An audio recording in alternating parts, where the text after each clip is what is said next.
There is nothing worse than a bad landlord. I myself have dealt with my fair share of bad landlords as well, both on the real estate agent side and just as a actual resident myself in my early 20s. I had one landlord that was so bad that we almost ended up in tenant court to try to resolve some of the issues that we had against each other. Don't get me wrong, not all landlords are bad. And I would say that most landlords are actually good and fair to their residents, but there's always a few bad apples that just ruin it for everybody else. And that's why sometimes landlords get such a bad rep. How do you know if you're about to sign with one of these bad landlords? So there's 7 signs that I put together to stop you from signing with one of these bad landlords and making a big mistake that you're going to have to deal with in the end. So the first is going to be dishonest advertising. Now, unfortunately, in New York City, dishonest advertising when it comes to apartments is actually really common. Now, there's been a lot of rules and laws cracked down to avoid this as much as possible, but honestly, it just slips through the cracks. Now, you could have something illegal that is advertised where the landlord literally cannot legally do that, or it could be as small as just kind of like a bait and switch, where online you're seeing these really awesome pictures, and then when you go to the apartment, you're seeing this incredibly bad place, and you're like, what happened? These are not the pictures that I see online. Fortunately, I see that happen all the time, the bait and switch. Sometimes they're literally showing you a different apartment and they're not showing you the same apartment. Sometimes they're just editing the photos so much so that apartment actually just looks like a completely different home. But regardless, it's still extremely disappointing and a red flag when you walk into the place and it looks completely different. This is definitely going to be a sign of a landlord who probably is going to mislead you in other ways and doesn't want to be transparent with the residents. If the unit is in really bad condition, this could be a sign that the landlord is just not very good. There are some times where you might be looking at the apartment when someone just moved out and it might be in bad condition because that person moved out. They just didn't have a chance to clean up or spruce up the apartment and do some light repairs for you when you're going there. So that could be the case, but typically as a real estate agent, when that is the case, that is typically explained to the potential resident so that they know that there's a reason why the home is not in the best condition right now. If it's not explained and the landlord or the person doing the showing is basically just like, yep, here it is, and there's no explanation for why the apartment doesn't look good at all, you can probably assume that the landlord just doesn't care enough to take care of the apartment. And if they're not willing to take care of the apartment enough when they're first showing it to you,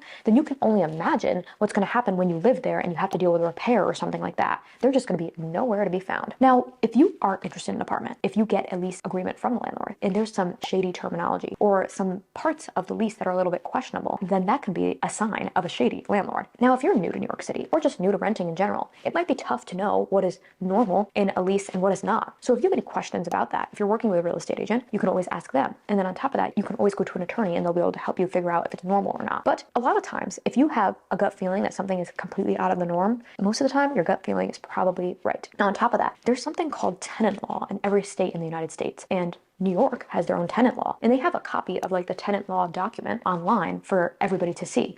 And you have the right to be able to see that document. So you can actually look up tenant law in New York and see exactly what is allowed and what isn't allowed in the state of New York. And that will also help guide you to know if a landlord is doing something shady or not by just looking at that tenant law and seeing if they're allowed to do that or not. Now, I'm such a believer in gut feeling. If you go into an apartment, if you meet a landlord and you just have a really bad feeling, stay with that gut feeling. Now, I had a really bad landlord in my early 20s. It was actually my first apartment outside of my college life. And I was so excited for this first apartment. I did something really risky and I signed the lease before finding roommates to take the other rooms. I was just so ready to start my career in New York City that I was willing to do whatever it took to get an apartment. And I did this first. Now, that wasn't really much of a problem. But the problem was that I was so excited to start my career and be in New York City that even though I had a really bad feeling when I met that landlord, but at the same time, I was so desperate and it was one of the only places that I could afford in my price range that made sense. So I signed on the dotted line and lived there anyway. And down the line, after 2 years of living there, it was an absolute nightmare over time. But I was just so excited in the beginning that I was willing to do whatever it took. And I ignored that gut feeling. And I always think back to,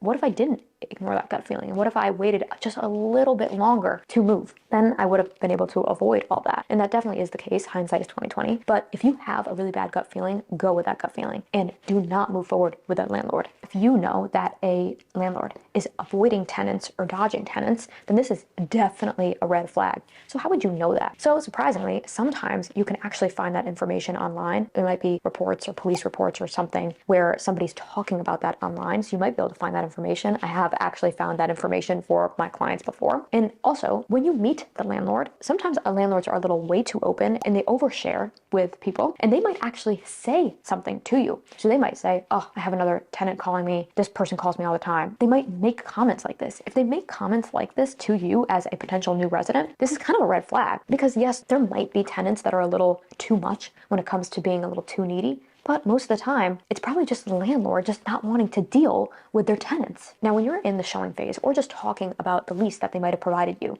and you notice that the landlord is really, really bad with communication, this is definitely a red flag. If they're bad with communication when you haven't even signed the lease yet, you can only imagine how bad they're going to be with communication when you're actually living in their unit. So if you have a problem or a question, they're going to be nowhere to be found. And this is also a red flag. So you definitely don't want to deal with this and avoid this at all costs. Another thing to watch out for is if they have any type of privacy violations. Landlords can't just go into your unit whenever they want. They have to be able to give some type of notice. And I do have to say, there are a lot of landlords that do not follow this, unfortunately. And my horrible landlord in my early 20s was one that did not follow this either. And that person would just come into the apartment whenever they wanted. And this is completely not okay. They have to follow the rules when it comes to entering your apartment and giving you notice. So how would you know if they have privacy violations? If there are reports, if there are police reports, if they even just admit to you that they walk into apartments and that they can just go in at any time. I know that might sound crazy that a landlord might admit that, but I have seen landlords literally say this out loud. Definitely going to be a red flag that you want to avoid that landlord at all costs. At the end of the day, you need to ask questions and almost interview that landlord just to make sure that you feel comfortable and you don't get yourself into a situation that you don't want to be in. Trust me, I've learned the hard way. Ask them,